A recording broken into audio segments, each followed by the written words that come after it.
Thank you so much for joining us at the Bethlehem Area Public Library for this great event, Frankenstein Book Talk. And we're going to be having 3 of them this month.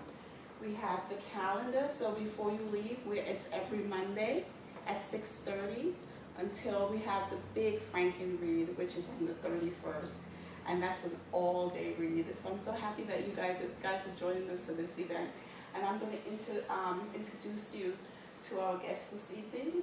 And first we have Professor Elizabeth Dolan, and she is an associate professor with a joint appointment in the English department and in the Health and Medicine and Society program at Lehigh University. She has published broadly about British Romantic era women writers, including Mary Shelley. And right here is Elizabeth Dolan. Hi, thanks for coming, y'all. We call her Beth. We Is do. it okay? Yes, that's All great. right. We also have Jill Andrews. She received her BA in Comparative Literature from the University of Kent and her MA in English from Lehigh University. Now in Lehigh's English PhD department, she's now in the Lehigh English PhD program.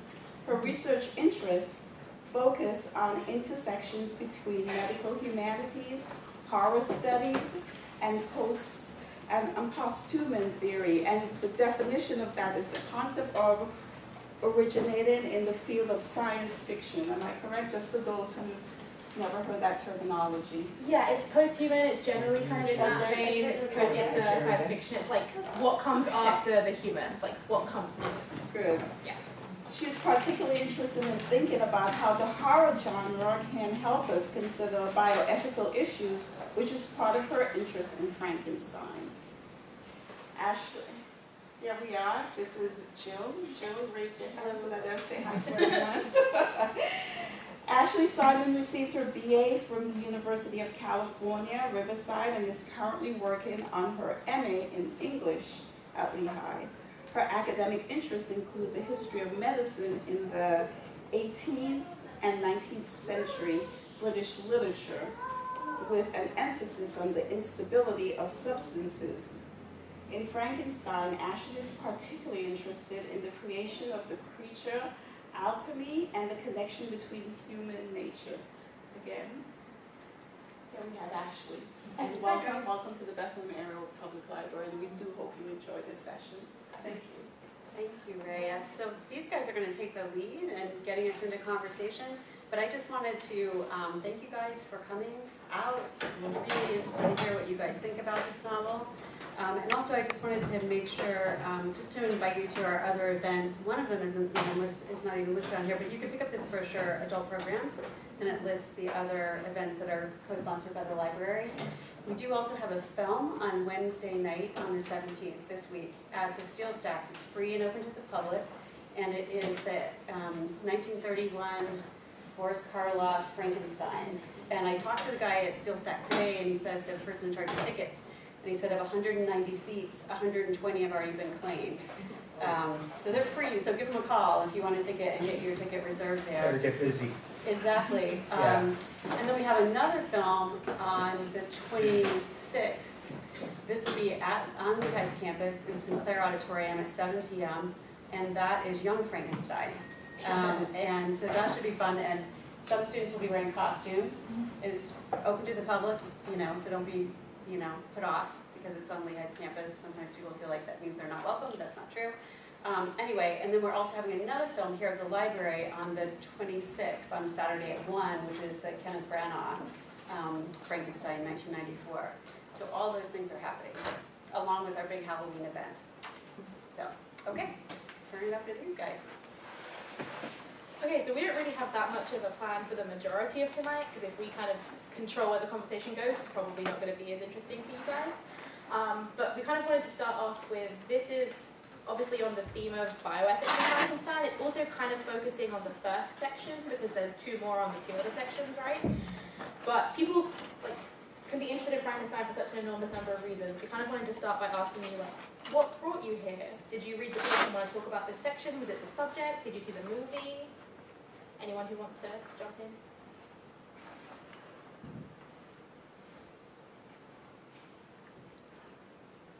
sounded like an intelligent conversation about Frankenstein. So I've read the book before, and I think bioethics is a topic of the day, and looking at this story from that perspective for volume one, I think it's an interesting topic, and so that's what I think I'm here. Awesome. So topic focused, great. Yes. Cool. Anyone else? I would say the same thing. I mean, for all three topics. And as an engineer, I really didn't get into any of these kind of classical books till later in my life. And then so reading this, I think there's a great misconception of Frankenstein that Frankenstein is what was created. And so I found the book very fascinating from that regard. And so, anyway, so the topic's just how do we keep exploring what was the author's real intention. Awesome. Yeah.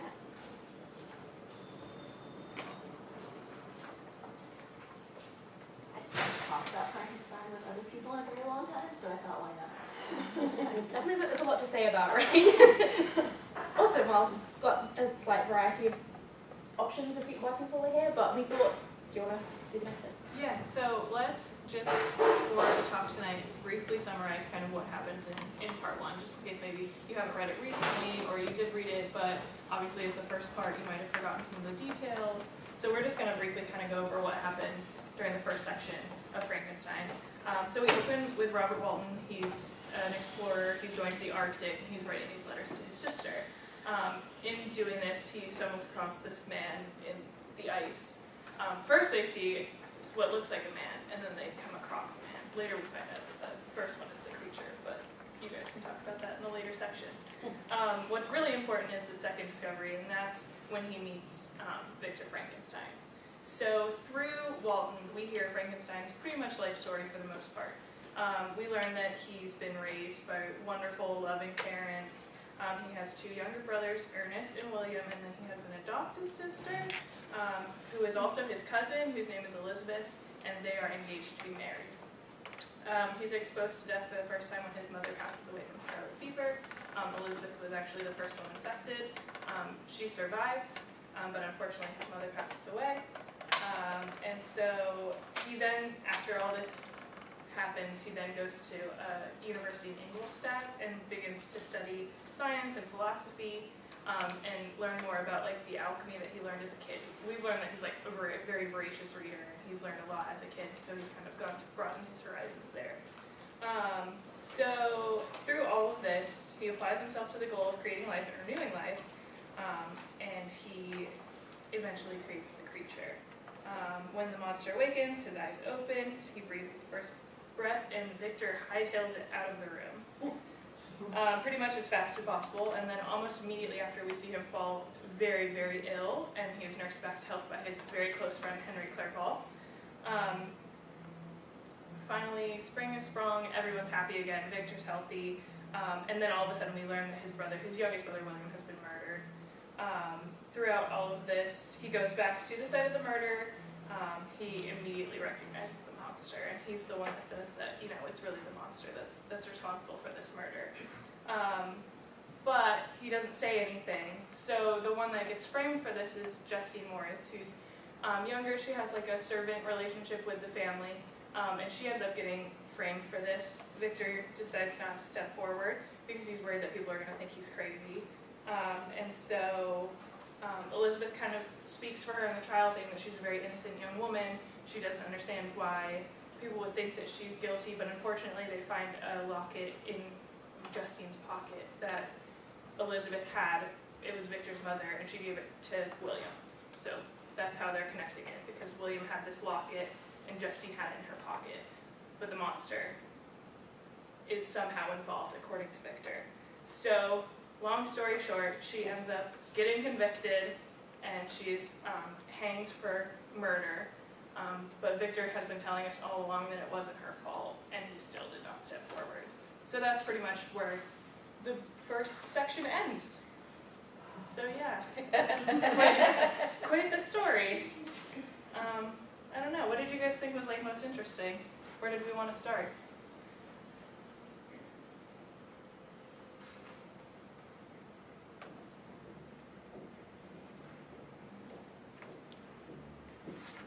Well, I think it's starting when he goes off so quickly after his mother's death, and this whole passion that drives him to recreate life after she's died, and how that grief really colors everything he does for a very long time. And he's very self-absorbed. That he is. Yeah. I think we have a love-hate relationship with Victor at this point. So, I don't know. And when you say ill, I would look at that as, are you saying mentally ill? Is right. So mentally ill because of everything that took place, and like you said, and I think it's because too of his mother and then creating that monster, and I think it just totally wreaked havoc on his mind. Also, is it possible that perhaps we can look at maybe Mary Shelley, just to give some background before we actually get into it, because of the simple fact that she experienced death quite a bit too, and for her to delve into such a monster, to create such a work of fiction, what is it, what is it that possibly inspired her to write this? And I felt it's because of all the death that she experienced.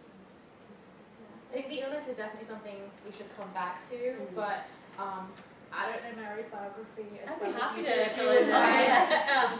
Great, so Mary Shelley is, well, let me ask this first. What do you guys know about Mary Shelley? Let's start with that. Go ahead. Not a ton, but now you're trying to rattle on? Go Okay. I know a little bit, but I'm going to defer to you. Okay, all right. Yay, oh, you're good? Are you sure? Tell us one thing, tell us one interesting tidbit. Well, I mean, I just love how she ended up telling the story. But Yeah. she's the daughter of William Godwin and Mary Wollstonecraft, and her Right. brother dies in childbirth, she her father, and then she has the stepsister that she runs away with Lord Byron and Priscilla Shelley Right. to Lake Geneva with.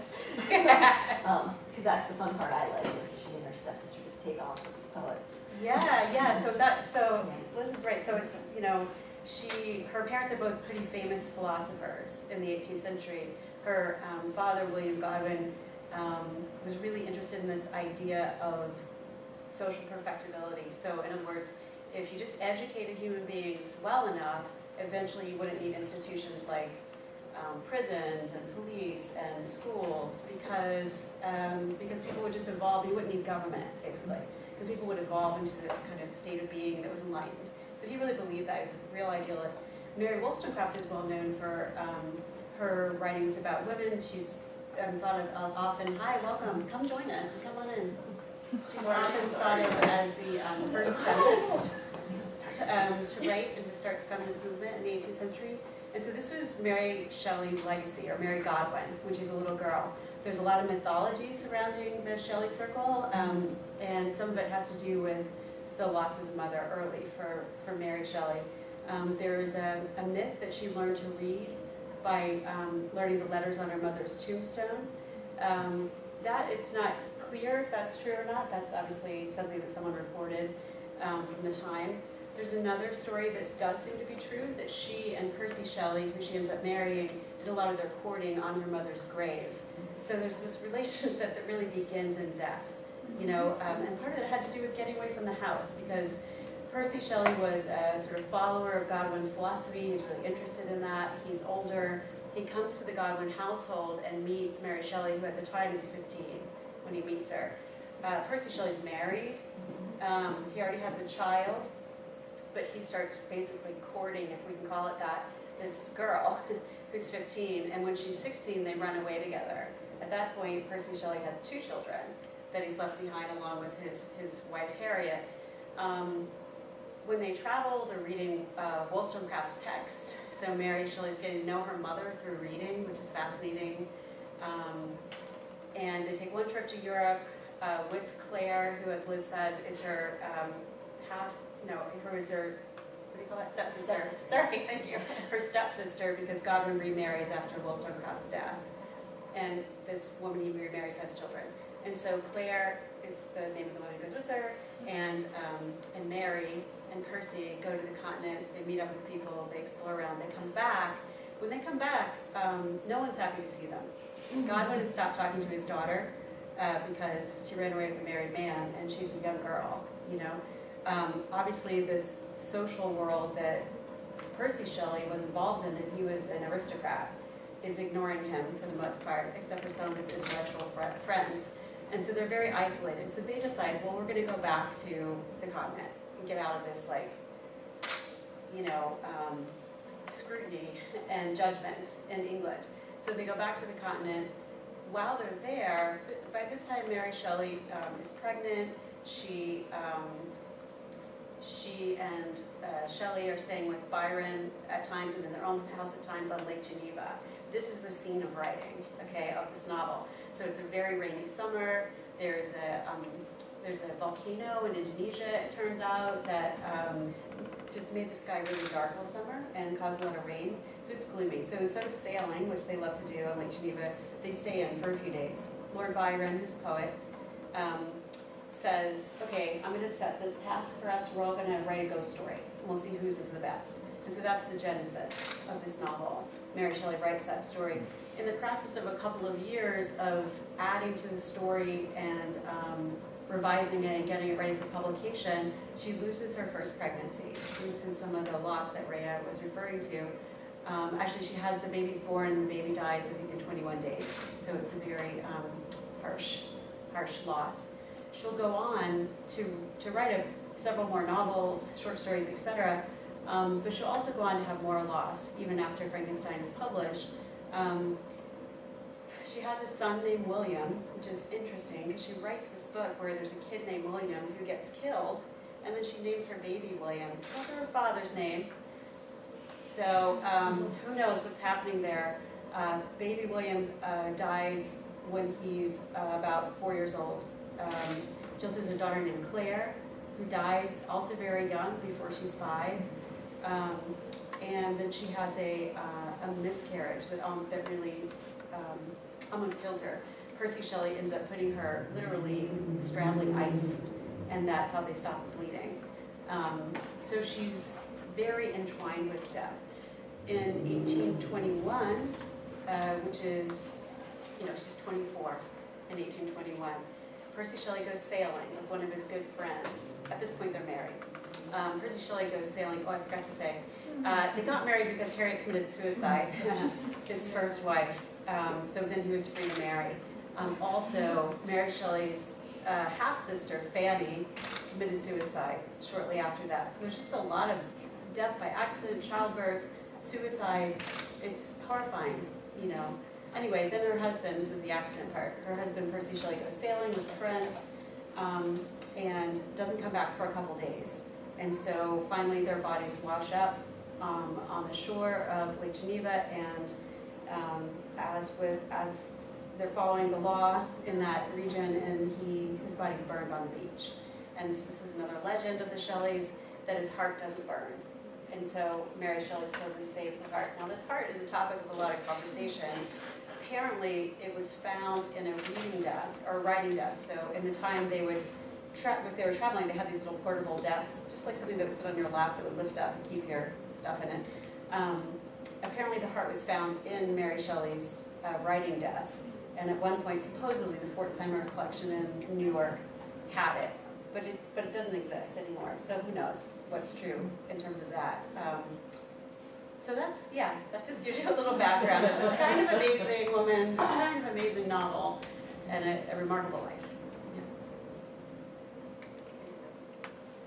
Does anyone have any connections they see from that they want to make before we move on? Or I see the bioethic connection. I do see it. I see it. That's all because of the whole thing of trying to recreate something possibly that wouldn't die, that would never die.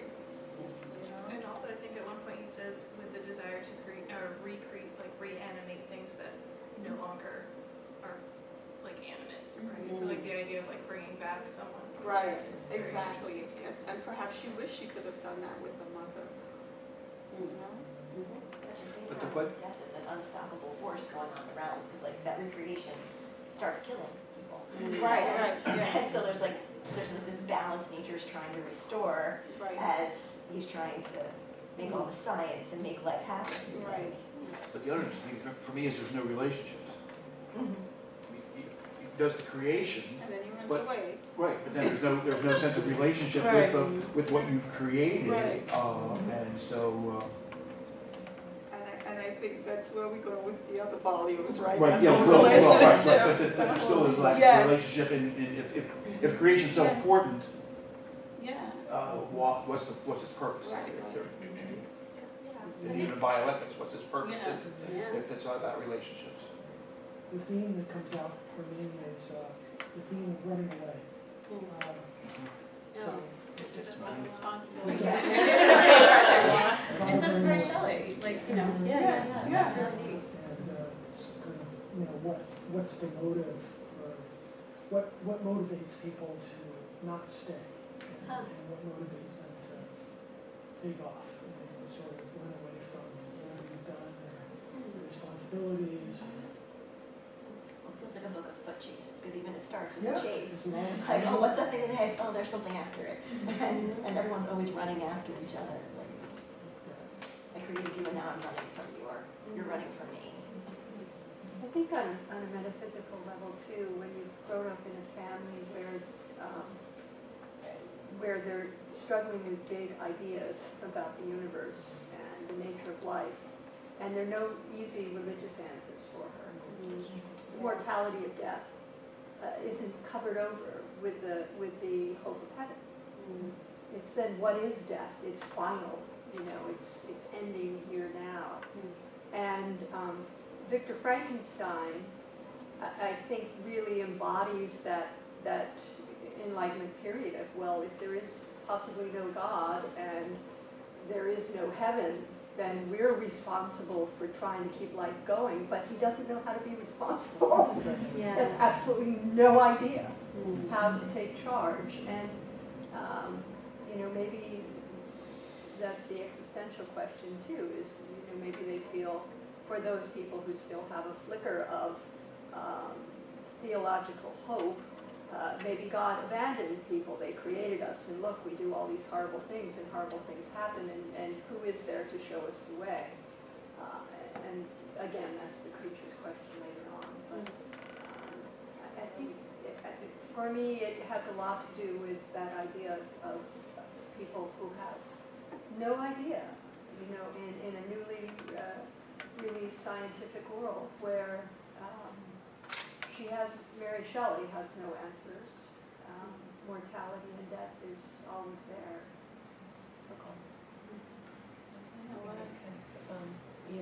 To your comment, a little bit of that, life at all costs, and, is there a price to pay that is just too high?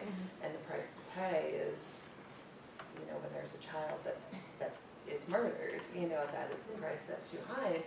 And, thinking about our current state where we really are about life at all costs, and that's how our medical system treats people. And when do we reach the point where we think that cost is just too high? But I also saw being judgmental. I don't judge the book by the cover. He did, it's like right away he saw this horrific creature that he created. He was judging him by his appearance. As opposed to, okay, so yes, he looks this way, maybe I should get to know him. But he didn't even bother to, and this is what society is like, being so judgmental of one another, as opposed to getting to know an individual. So I see that too. And it happens like right away. Right away he runs away. Yes, he runs away from his responsibility, but he runs away because of the grotesque. He was like totally grossed out by this creature. I think that's interesting too, with how he talks about how beautiful it is while he's creating it, Right, right? He puts right. like beautiful black hair, Right. and it's just like, he's like very lovingly talking about this thing that all of a sudden, once it's animate, like you said, he's like, I'm done, like I can't do this. It's also an interesting question of all the other people in the novel later that will be discussed in later sessions of this and later parts, they see the monster for the first time and they recoil and they have that reaction, right? Victor's seen this thing. He's seen this thing for weeks and months while he's been making it, right? So I think the really interesting follow-on from what you're saying, right, is with Victor, why is he only repulsed once it comes to life, right? And maybe that's where this life at all costs, where the bioethics kind of comes in. Isn't that the Promethean aspect of it, though? Say more. What do you mean? He gives it life. He gives it what it needs to be alive. The Prometheus, and instead of monster being Prometheus, he's actually the Promethean, moving things forward and creating things new. I'm kind of thinking, when you said that, it just made me think that he was very loving toward it while it was still inanimate, but I wonder if it was, the reflection back of himself that he couldn't take, and that's what made him so horrified. Yeah, I think that's a really good point of reading that. I also wonder if he was so confident and had all these motivations, like, I also wonder if there's something, in the moment of, oh God, I've really done this. Should I really have done this? Yes. And that's the bioethical question, right? Like, should I have done this? Yeah. I think part of it might also be that comment about relationships as well, because like people in this book have trouble with other people. Like, the only person who says he really wants a friend is Robert Walton. He's writing a sister who he's gone far away from and who is his best friend and says, I want a friend. I really love a friend. And then he meets Victor Frankenstein who just wants to talk about himself. But when he animates the creature, it's not one-sided anymore. Like now it's not controllable, and he might actually have to interact with somebody, not a perfect being of light like Elizabeth, and not everybody else he can control. Like once you give it life, you have to interact with it, or you just run away from it and then chase each other throughout Europe and the Antarctic. Sounds healthy. Yes, Yeah. very healthy. I wonder if that moment too of Victor seeing the creature when he's alive, it makes me think about in medical education, it's helpful to actually break the body down into parts. The gestalt, the overall impact of a body suffering, a person suffering can be too much. So it's much more adaptive, let's call it, to just look at the thing that you're surgically working on. Do you know what I mean? Just the one little part, and be able to focus on that and not think of the person as a whole. And I wonder if it's like that's where he's been, and then it just comes together as a being. Right, And he can't. He's just not prepared. Right. And you made a very important point about religion and trying to be God. And he didn't grow up in a religious family. There was no such, they didn't believe in religion. And so it's the possibility of playing, I can create, I'm the creator. We are the creators. So whether it's done biologically or actually putting in that work to, again, that sci-fi type of thing. But we're trying to do it now, even in our society. So even though, this was written so long, it's like this is what we try to do now. We're trying to create life through, STEM programs, trying to create life, this is what I want my child to look like. There's a terminology for that. Somebody who has like a fashionable pocketbook, somebody who has, there's a terminology for that. Trying to create the child that you would like, that has whatever eyes you would like the child to have. Designer kids, that's it. And so that's what's happening now. And he takes no consequence for what he's done, and we don't look to the future either. Right. We're very driven by, this is the next best thing, and we don't look, at all the possible unintended consequences. We want people without flaws. Yeah. And so here is this creature, he's got flaws, and his flaw is the way he is, the way he looks. That's his flaw. And his flaw isn't his personality and how he, and that's further down. His flaw isn't his personality as an individual. His flaw is the way he looks. That's his flaw. I think it would be a good time to ask you guys a question that we have brought up in our discussions that I think that it's an interesting question and one we haven't really come up with an answer with too, and that's like why he chooses to make this creature. tall. Like he deliberately makes this creature like look the way that it does. We were kind of interested in like why he knowingly chose to make it like kind of odd proportions and things like that. And like, because if we're reading onto this as like the creature looking unusual and that being his flaw, like why did Victor go so far to make him look so unusual? Maybe that's the way he was feeling at the time. We create what it's like music or art, or poetry. Whatever is in us, it comes out. We're bringing, it's like bringing it out of you. That's what you're feeling at that time. That's what he was feeling at that time. Maybe he wishes that he could be that way in some form or fashion, so that he could no longer be a part of his society. Maybe he wanted to disappear, and he used the monster to, Or could it be not to blame excess before moderation? How can you have one unless you have the other? That in the blanking universe of creative, make it big, make it ugly, make it books, next one. I was thinking along the same lines, but like intentional, like look what I did. Everybody like he wasn't expecting to run out of the room. Like he figured I'd make it big so that everybody could like gaze upon the thing I did and be like, yes, the tall one is the one assembled out of parts. It's actually bigger than life. Right. Like I made so much life. And I mean, as well as other people looking at the creature and thinking that part of what he says when he's creating it, he has all these ambitions about all these different things like curing disease and everything else, but he also talks about making a race of people to worship him. So I think as well as other people looking at it and being impressed, maybe it's also if the creature that's 8 feet tall is worshipping you, you're more powerful, or you feel more powerful. Right. Earlier today, I was just listening to something where the guy was talking about the development of science to the point of hubris, scientific hubris, and the notion that if you can do something, if you can manipulate nature in some way, and there's no contravening force that would allow you to humbly limit yourself, then all kinds of excesses happen.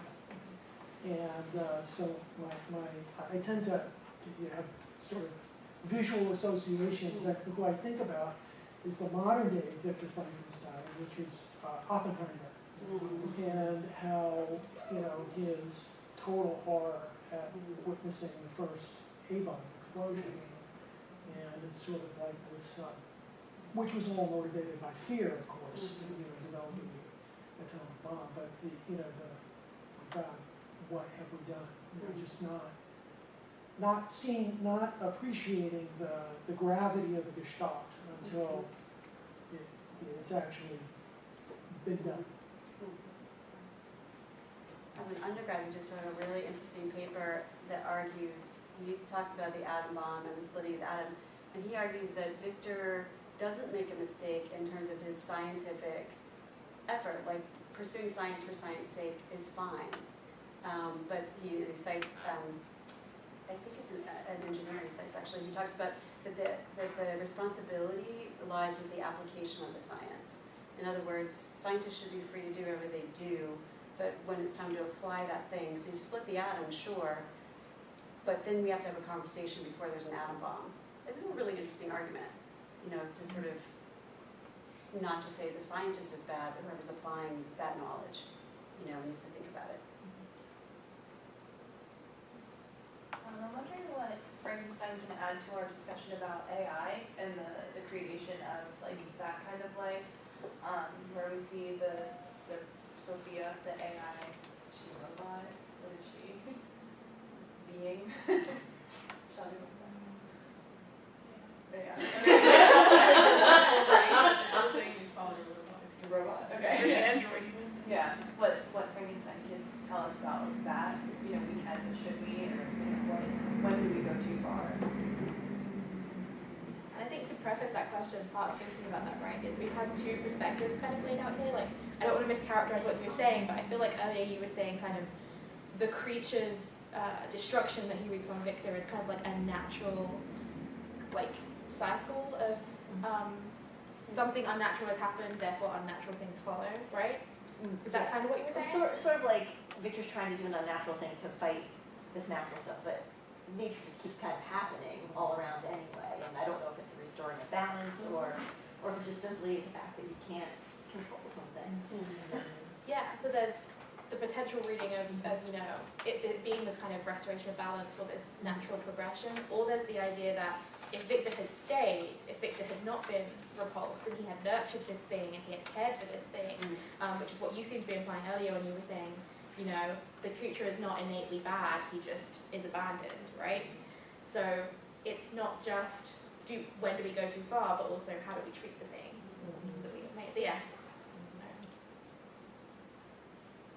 But I think ultimately, getting back to what you were saying about the scientists and then how do we apply it, how do we treat our creatures, it is often that the scientist is not the applier.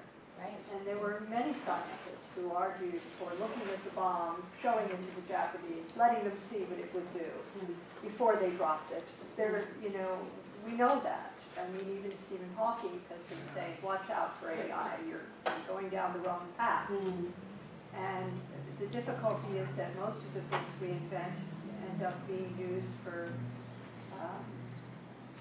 war, destruction. You know, the automobile was a great thing, original, you know, look where we are now. So it's not often the scientists, it's the people who have power and the people who want to make profit. And jaded. And it's how we and it's how we use what we design or make. It's how we use it. We can use it for good or we can use it for bad, and some people tend to. Sometimes people just tend to go overboard when it comes to certain inventions and certain creations. It's like they don't set limits. It's as if you're a glutton and you're constantly eating, and you know it's bad for you, but yet you still do it.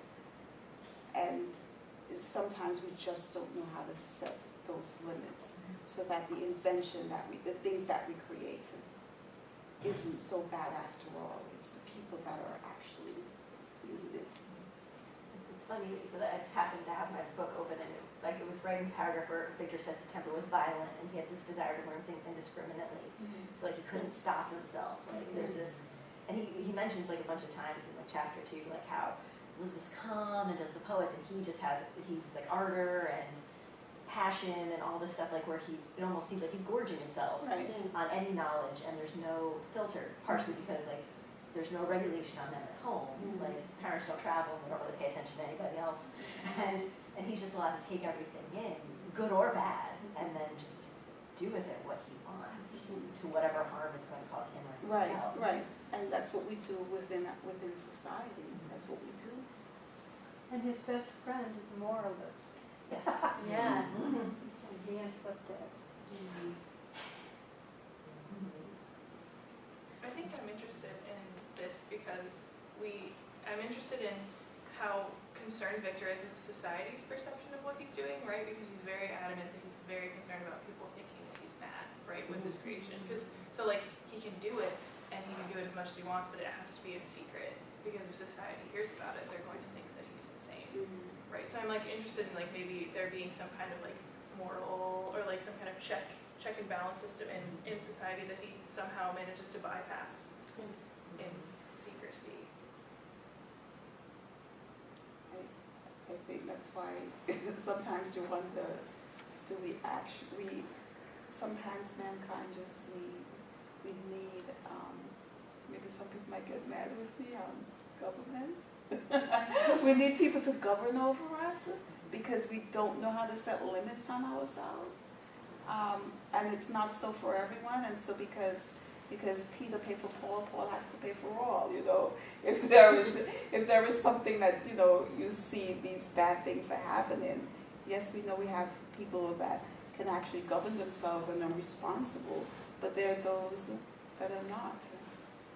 They just aren't responsible, and so therefore, this is what has to happen. And the danger becomes when the government's not responsible. That too, yeah, Yeah, got it too big and then you yeah. Even when we were talking about, is that part of the anonymity of doing it in secret? It's like, my wife's family has family in Montana, everyone stops at stop signs there. Because everyone knows everyone else. If you start behaving like an ass, you're treated as such. Here, you don't know anyone, so it doesn't matter if you cut that guy off. So, because no one knows you. So, by remaining invisible, so to speak, and creating the monster, he's outside of that judgment of society. Even from his own family. Yeah. I'm thinking too, like about just an holistic approach where Victor is driven completely by his mind and only by it, and feeding that, and that is completely separating that function from the rest of the body, from from emotional intelligence, from what is healthy or natural perhaps, and and kind of in a holistic sense disconnecting from the community.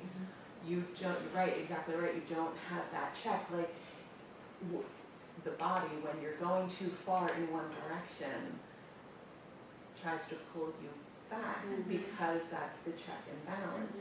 And society does the same thing. And when you are working so hard to be outside of that, you've abandoned any whole approach, any holistic approach. It's like neglecting what the body, it's like when it's a cold, it's like you're constantly going and going, and all of a sudden you get a cold, and then your body is telling you it's time to slow down. It's similar to that, yeah. We just ignore the things that are happening to our bodies, and so I guess that's what happened to him. He's just ignoring common sense. Well, he says, like, in that learning, he learned indiscriminately, but like things like the structure of language and the code of governments and politics, those are the things that just bored him, and so he didn't pay attention. Like he felt he was truly metaphysical, but not bound by like norms at all. Yeah. To your point, I mean, is the fever that he experiences not an extension of like his body trying to pull him back, or trying to tell him that he's doing something wrong for months and months, he's out of it. Yeah. Yeah, I think we definitely read it that way. And I think part of this question also is kind of like, to go back to what Beth's student was saying, right? Just to ask you guys, we're talking about, checks and balances, and I'm wondering, where should that check be, right? Should it have been, society should have realized what he was doing, or he should have asked people and they should have told him no, and it should never have been made in the first place? Or is it he shouldn't have run away? Like, where is that stopping point, as far as you guys see it? Hard question. Well, I think that the reason that the book starts off with the gentleman who's on a voyage to the end of the frontier is that that's what men do.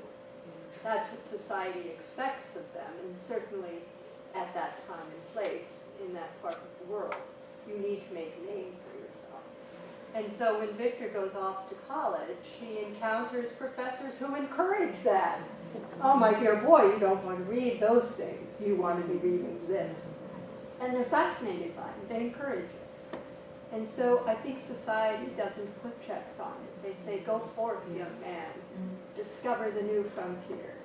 What's funny though is that Walton does have checks put on him until they're released. Like, because I in reading it again, like I noticed like that he mentioned like I wasn't allowed to sail because our uncle wouldn't let me, but then he decided once he was free that he could pursue whatever he wanted at whatever cost, even if it was a cost to him.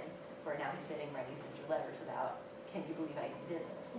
And so it's interesting that whole like you're always going to push against the thing that constrains you, or it's going to find you in some other way. Like those professors are going to be like, here, just read these metaphysical texts, ignore the government, read these things, build somebody else, like, wait till your uncle dies, sail a ship, find somebody, like, And the it's, Nobel Prize. right, it's something about pushing boundaries too, like if there is one, why not jump over it? Or what are the boundaries that are appropriate to jump over? Well, I think your question is just illustrative of the whole learning process. I mean, that's the parental role. Don't do those things. You shouldn't do those things are harmful. We do those things anyway, and then the learning is the lesson that you get from that. And if you know, sometimes you get that lesson and sometimes you don't. So sometimes that's, the stopping point is never going to be, no, don't do that, that's not right. Hopefully then the stopping point is, you've done it. That was a really bad mistake. How do I learn from it? Not run away, generally. And then how do I right that mistake? In light of that, a good segue, what do we make of the fact that if that's kind of one of the perspectives we can take, why does he condemn Justine to be hanged? And how does that play into the conversation that we're having? That's later down the road, right? Well, servants, they're just not as important as we Yeah, are. right. There's that. And Sorry female about servants that. too. Yeah. Female servants, you can just Yeah, get rid of. Dime a dozen. Yeah. And it happened a lot, that certain class were pinpointed and blamed and went to the gallows for all kinds of things they didn't do, as a gentleman or a lady wouldn't do, of course. So it wasn't uncommon, unfortunately.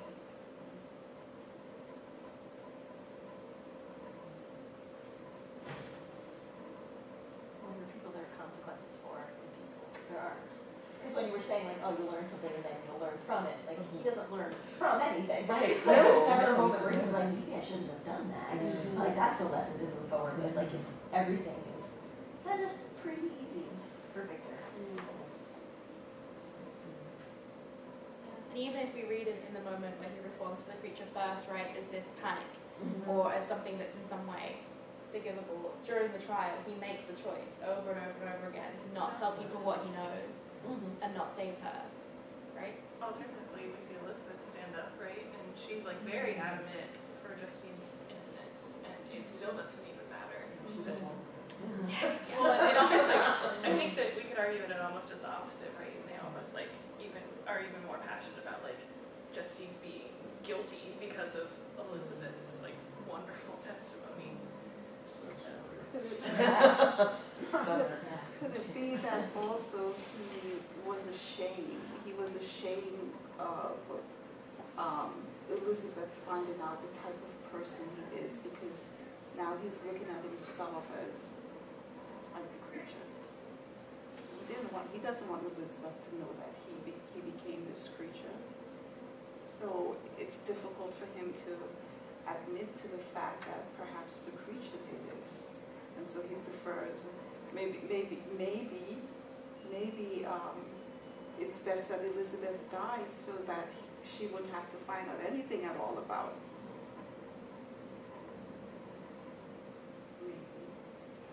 So it really, because he really loved her, and instead of subjecting her to this thinking of him becoming that monster, because he is the monster. Perhaps he didn't want Elizabeth to find this, so maybe she's gone to a better place. Maybe that's what he was thinking. I don't know. I'm just saying maybe. Because of the simple fact, again, this is fiction, but a lot of stuff this happens in real life. People want people to find out certain things about them because it's horrific. So they prefer to just bury it. That's what it is. He's buried. Elizabeth signifies that he's burying what he's done. I think Victor's also really good at passing the blame in general, right? Really Like what? passing the blame, right? like especially like we have that whole period where he's talking about Cornelius Agrippa and how he read all these alchemical novels and how it's all his dad's fault because his dad didn't say, hey, don't read that book, it's a bad book. So obviously it's my dad's fault that I did read those books, and I was excited about scholars that weren't important. But it seems like he's just really good at like giving away the reasons why he did things to other people. It was Teflon. Yeah. Not stupid. Yes. Evasion of responsibility. Yeah, well, that's a position of privilege. Well, isn't part of that though because he sees himself as the creator with like the capital C for doing what he did, so anyone, he's God, so being God doesn't matter what he does because others, well, they'll get over it. And he doesn't even seek counsel anywhere. I don't think that a person that had the slightest bit of regard for the consequences of what they did would seek counsel. What do I do? Go to the teachers, go to this other scientist, at some community. I think that's what, Well, that's why it's no necessary, relationship. Yeah. That's what really kills it. but that's why it's necessary for the monster to tear it down in the end. There's tear apart religions that, you know, he's the God, so he must be destroyed, just society, blah, blah. In the community. I also wonder if that's a little bit what Shelley was getting at earlier, right, when you said about the illness. I wonder if there's like, he's not consciously asking for help, he's consciously this God figure to a degree, right? But I wonder if unconsciously his subconscious or his body is trying to like get back at him in some way, maybe.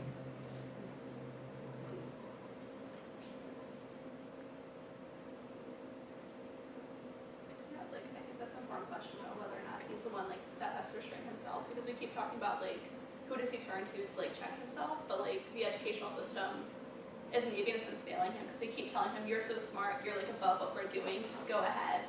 Like, there's no check on him because he's outside their perceived limits.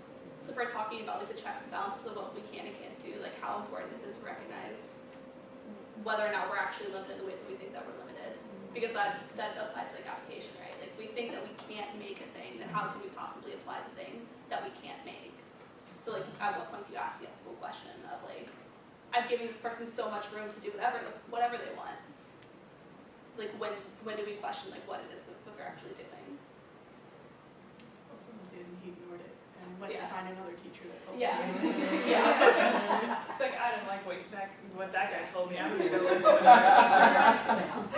And that's what people do, you know? Or you can think that once you've read all the ethics, you understand them all and are inherently ethical because you sat down in front of it. And so it's okay to run away from your creature because you studied all the reasons why you should or shouldn't. And then you can just run as fast as you can, pretend like it never happened until it comes back to Germany and looking for you.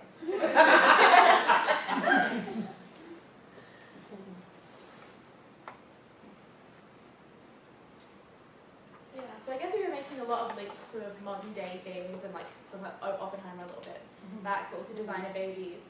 I think those were all really good examples, and I guess on that track, I'm wondering, like, obviously you might not have read the entire thing yet, but I think a lot of the ethical stuff comes up in this part, right? But what would Shelley say about all those things? Like, what can Frankenstein tell us when we ask questions about, should we be making designer babies? Should we be cloning people? Just hanging out with a lot of poets who would say do whatever you like. Regardless of the consequences. In the beginning, he might say, go for it, but in the end, he might think twice about saying, go for it. Because of all the consequences of what unraveled with the end result. Everything always looks great, like you said, when he was designing this monster, how lovely he looked, and the hair, and the this and the that. He was fantasizing. He was in a different zone, and so that's what happens with technology. Where we think, this is great, and we have our arguments, we make our arguments, and then we don't put checks and balance on our creation. Could there be something about balance too? Just because I keep going back to this description of Elizabeth, like who was busy following her poets, and it says she was out there looking all the time. She could see the beauty and everything. And he basically says he can't, so he tries to figure out how everything works because he sees no poetry in himself.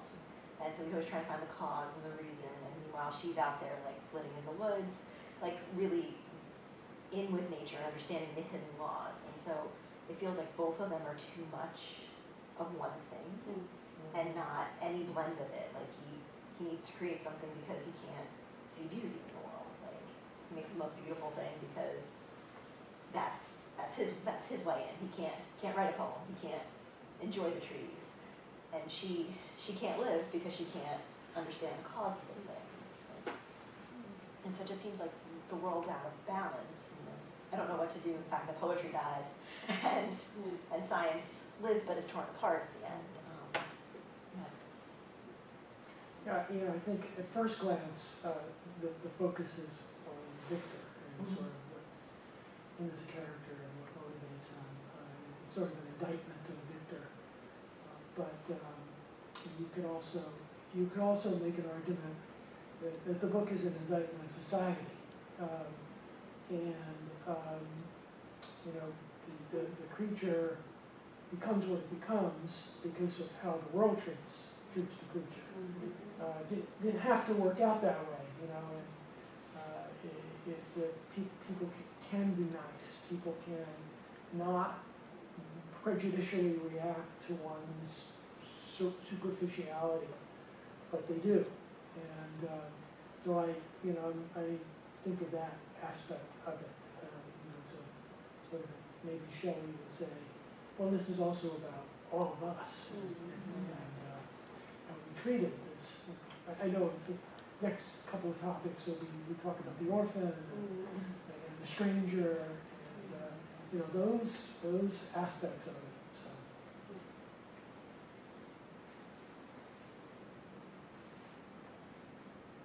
I was thinking that, maybe Mary Shelley would want, she wasn't anti-science, she was really interested in science. And there's a lot of actual 18th century science that informs the novel. She went to scientific lectures, so she's not an anti-science person. So I wonder if what she'd want is, they didn't have this then, of course, is, like a bioethics committee. Who's weighing in on things. Of course, those are common in hospitals, not in big pharma, for example. I mean, as far as I know, actually, I don't know, maybe they are in big pharma, not that I know of. But then I was thinking, well, that maybe is a good answer. Another possibility would be like, what if the bomb, the atomic bomb, what if that had been put to a vote for the American people? Part of me thinks we would have voted for it in the moment, but maybe that's our current moment where it feels like anger and nationalism, overrides. And I got back to the bioethics committee, which feels like a group That would of... have been strong in 1945, too. Yeah. Exactly, that's what I mean. Yeah. People were exhausted. Exactly. Because everybody saw it as a quick way to end. But maybe if everyone voted for it, it would be all of our responsibility or something. I don't know. I don't trust the masses, I guess. So I kind of like the idea of a small committee of reasonable people making decisions, but I don't know. That's what the aristocrats are supposed to be. I know. It's not, it depends on who the people are, right? Yeah. Well, we do have, rules about human subjects now. Yes. They didn't have that back then. Absolutely. So maybe she was forward-looking in Yeah. terms of thinking about where science might go without some checks and balances. And maybe these kinds of stories made people think more about it. But that question of what is human really does get back to the artificial intelligence question we're faced with now. If artificial intelligence can learn, is that human enough for us to start applying some of the bioethical rules or not?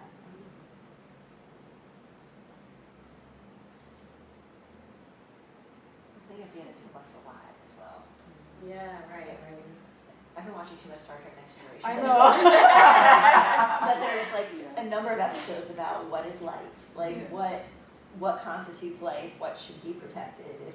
If a mission is to protect life, then what is life? Is the creature life, or is it just something created? life, then should it be protected because it's a living being who can understand and know, and, or is it Victor Frankenstein's responsibility to study him and take him apart, do all the things that he could do with him and just treat him like an experiment that he can?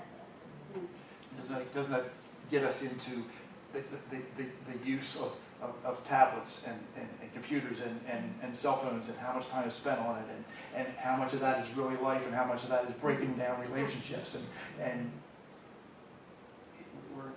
for me, that's kind of some of the stuff that this novel's talking about.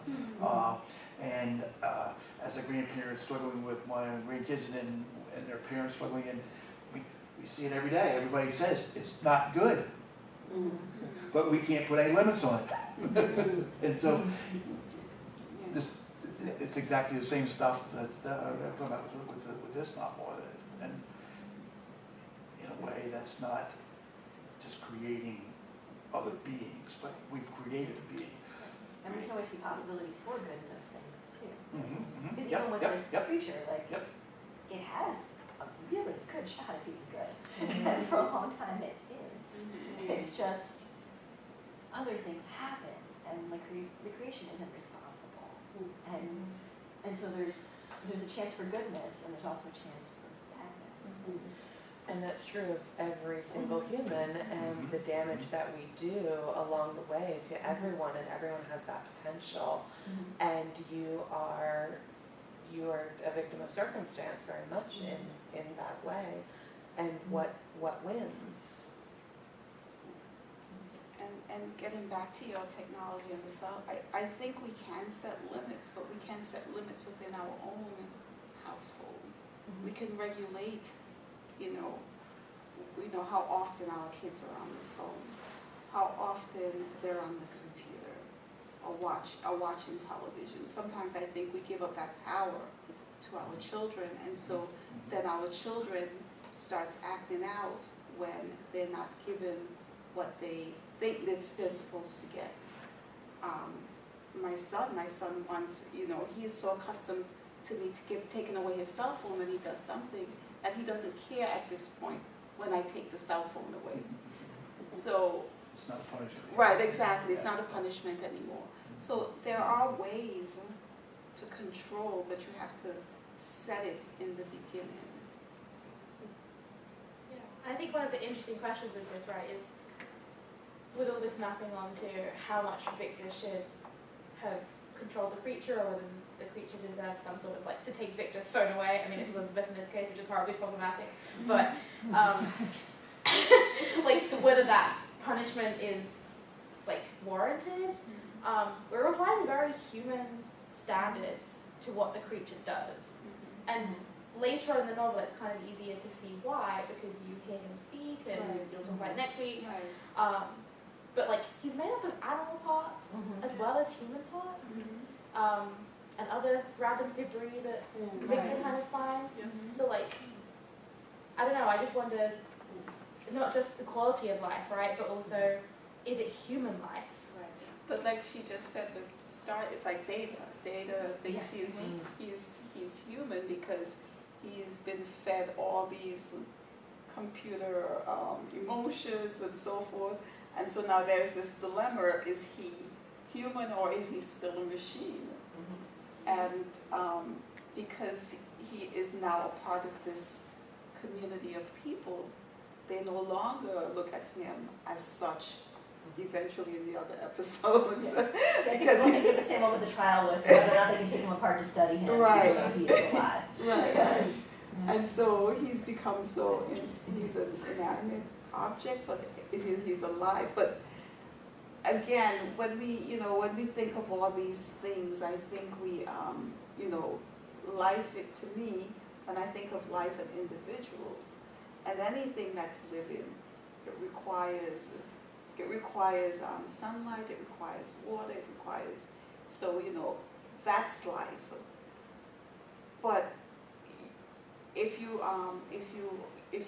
create an artificial intelligence, it's now up to you to know that this is not really real.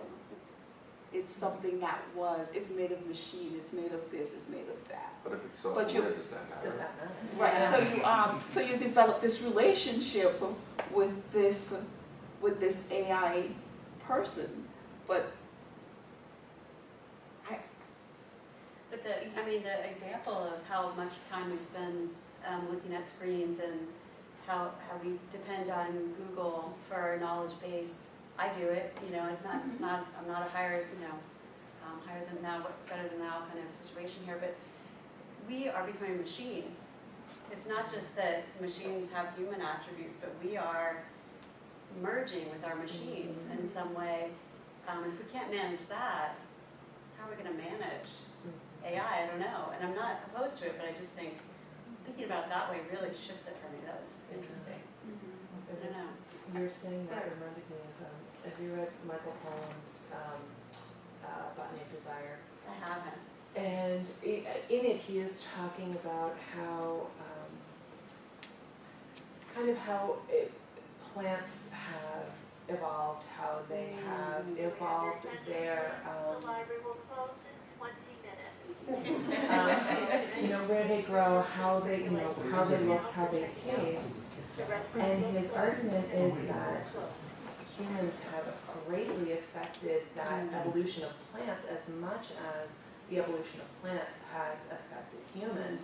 And, in saying that about machines, like how those really are affecting us. Yeah. They're changing our brains. We made them. They're changing our brains. There's this. Yeah, that's really interesting. It makes me think too, like if you're responsible and you're stepping away, you're timing how much time you spend on the screen, et cetera, what about those people out there that are the Victor Frankensteins that are creating these things that are then going to impact you, even though you're the responsible ones that are trying to remove yourself from these situations? If that means you go to McDonald's and you order everything on a screen now, then it's something that's going to pervade more than what you can control. Are you familiar with Hans Moravec's Spiritual Machines? He's essentially in 20, 40 years, our species and whatever we develop will be indistinguishable from each other. Huh. Will be part of the same. Oh, it's starting to really feel real. Yeah. I'm really interested in this discussion, especially when we start talking about technologies that we don't consider alive, right? We've moved from this idea of AI, something that whether or not it's data and whether or not it has life and sentience, to things that we're merging with and becoming which I think is really interesting because I'm looking on oh my god, chapter 4 in this book is 83. 4? Is that 4? 4. It's when he first makes the monster and it comes alive. Yeah. At no point does he ever say that it's alive. He just talks about how it's moving and how it looks beautiful, but then it opens its eyes and its eyes are super watery. At no point is this thing alive for Victor, right? It's what does that mean about whether or not how he's treating it, whether or not it's a question of life or quality of life, or I've made this living, breathing thing, or how much of it again it's a reflection of who I am in the way that I have to be merged with this thing that may not be alive. The way that we keep talking about this idea either AI sentient life or technological life that's becoming us and we're becoming it. In what ways Victor concerned with that same kind of question because it's never alive. Well, because if you go in chapter 5, he keeps mentioning the accomplishment of my toils, infusing life, creating accidents of life, but never a person, never a living being. My work will be given life, but won't be alive. It's a technology. It's not a being. Yeah. I think that's interesting when we know that it's always called creature or monster or it or demon, but he never calls it a person. Right. It's my work. Yeah. Well, he's always object or other, always. But that's how we have to treat technology as, it is what it is, but we shouldn't let it consume us, and we have to find a way to not letting that happen, because it is what it is. It's not, it doesn't require, like I said, it doesn't require sunlight, it doesn't require water, it doesn't require sustenance to eat, so therefore it's not life. A plant is alive, a dog is alive, a cat is alive, a bird is alive, because it requires those same things. But if it's self-aware, does that change? Or if it grows to need and right. want things.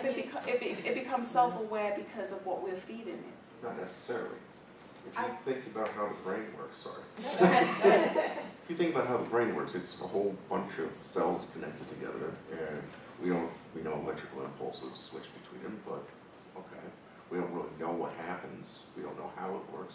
We don't understand the process of memory. So we take all these computers and cell phones and tablets and we string them together, and electricity passes between them, and have we created something that we don't even know we created yet? So therefore, then we're gonna come to a point whereas we don't know what is human and what is not, or what is an individual and who is not. We're gonna come to that point. So we can no longer say, then in essence, religion might become obsolete.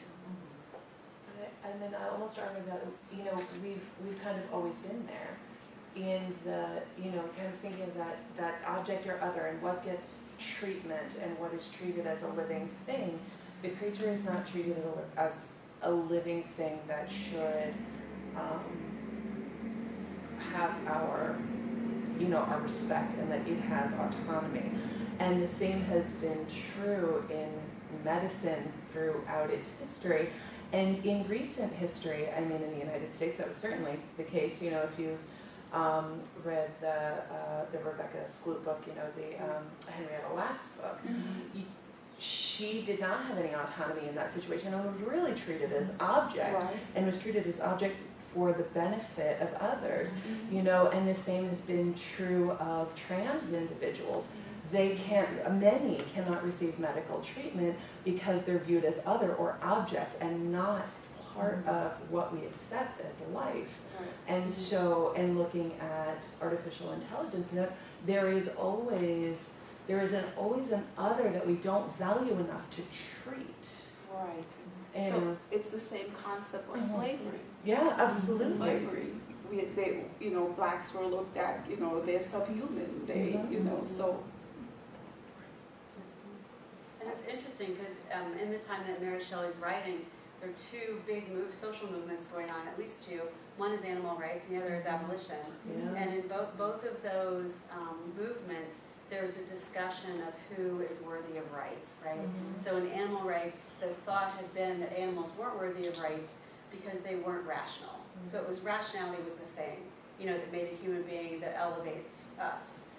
During the early 19th century, that argument changes, really the late 18th century, it changes to look at suffering. So if a creature suffers, it's deserving of our protection and deserving of rights. So that's really interesting to me in this time period, especially given the way the creature, we'll see, he suffers, you know, for sure. And then with abolition, you know, the arguments for slavery had to do with dehumanizing, as Rhea said, dehumanizing black people, right? They don't feel, so it's okay, they can have this pain, they aren't rational, they're godless, this is all the rhetoric around it. And of course, one of the arguments against slavery is these are human beings. And it's almost all you need if you accept that, but it was getting people to accept that idea. So we have I'm sorry. So we humanize the monster. That's what we did. We humanized it. Yeah, so I would even sort of stretch this to it's not about what's alive and what's not alive. So sort of our big movement of the day is environmentalism. And do we treat things around us? Do we have a relationship with things around us, or do we exploit things around us, whether they're alive or not? Do we respect coal? Do we respect air? Do we respect oil? You know, I would say these days, no, we don't. And so, you know, the getting beyond what's alive and what's not alive is, to what degree can you develop caring relationships to the universe around us? Whether or not it benefits us. We are not benefiting us just because it's the right way to be. Well, again, for me, the holistic part of that is because we think that we can separate everything and that things are not interdependent and interfunctional, and we just continue to do that, and we create a mess everywhere we go. Because it's that willingness to see things as interconnected and break them into Or you break separate them parts. into their separate Yeah. parts. Like, so we brought her relax, I thought like, well, yeah, somewhere she's still alive, sort of. Right. And like, because those cells keep dividing. May we have your attention, please? All right, my friends, this was a really great discussion. We can sit here forever, but there is next Monday, and I'm sure everything is going to be intertwined and weaved into like the monster and Frankenstein. It's going to be all weaved in, so we'll have more time next week.